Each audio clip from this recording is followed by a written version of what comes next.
Being business people, this is an opportunity for you to see what the port has to offer in your investments in Kenya, the East African region, and indeed the African continent.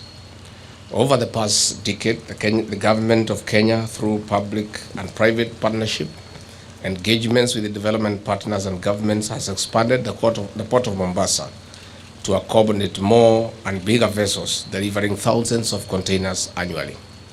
It has also revitalized its operations to ensure an efficient, effective clearing and forwarding regime, making it one of the busiest but smoothest ports on the continent. Your assessment of the operations of the port today is also an opportunity to identify areas of partnership with us, as well as understand our strengths to grow your business. Distinguished guests, ladies and gentlemen, we are proud to host you, Chief Executive Officers of leading companies in Kenya, because you want to enhance businesses for the benefit of the people of the two nations. Indeed, France is the 5th largest investor in Kenya, accounting for at least 10% of the total foreign direct and indirect investments.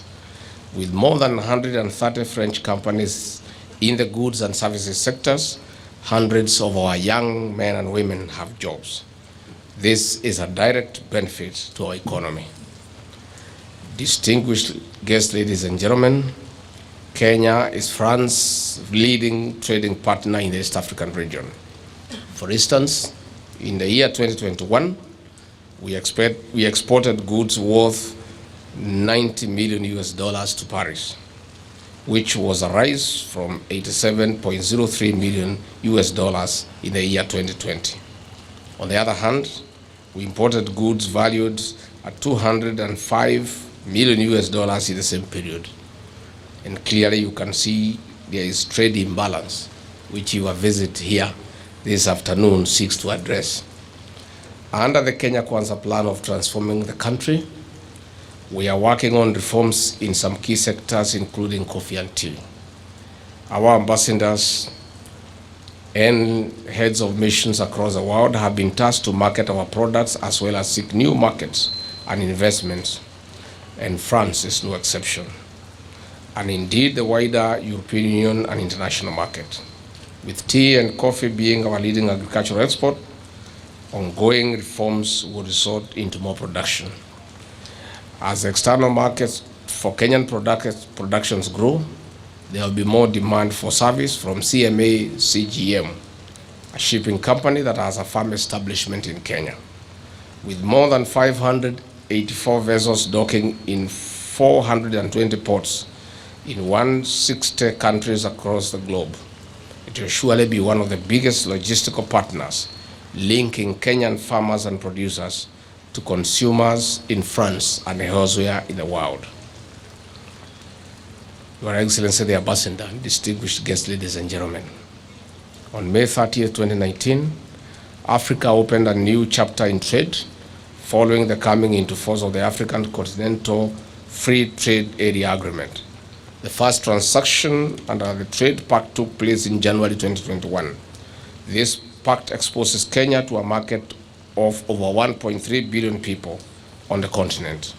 As you may be aware, Kenya has already sold tea to Ghana under this framework, and Kenya seeks to enhance its trade ties with the continent. The tentacles of CMA CGM are critical, hence the need for closer links and partnerships in penetrating the new business frontiers and markets.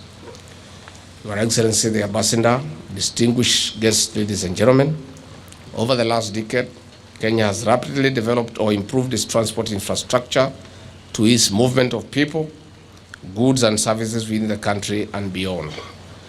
The Lamu, South Sudan, Ethiopia Transport LAPSSET corridor is operational, linking Kenya to the surrounding countries, including the Democratic Republic of Congo, DRC, which recently joined the EAC. CMA CGM shipping line has already processed more than 60 transshipments through the Lamu port. This is progress, and it is important for us to identify investment opportunities for public and private partnership to full realization of the LAPSSET. President William Ruto, during his visit to Paris in January, held talks with his counterpart, President Emmanuel Macron, on enhancing trade ties between the two states. The companies here and across the East African region have a starting point in crystallizing down to various investment projects, including the blue economy. Distinguished guests, ladies and gentlemen, as I conclude, I want to assure you that President Ruto and the rest of us are friends of investors. We are progressively opening the business environment to ensure a win-win situation of foreign investors and the people of Kenya. I want to thank you. Asanteni sana.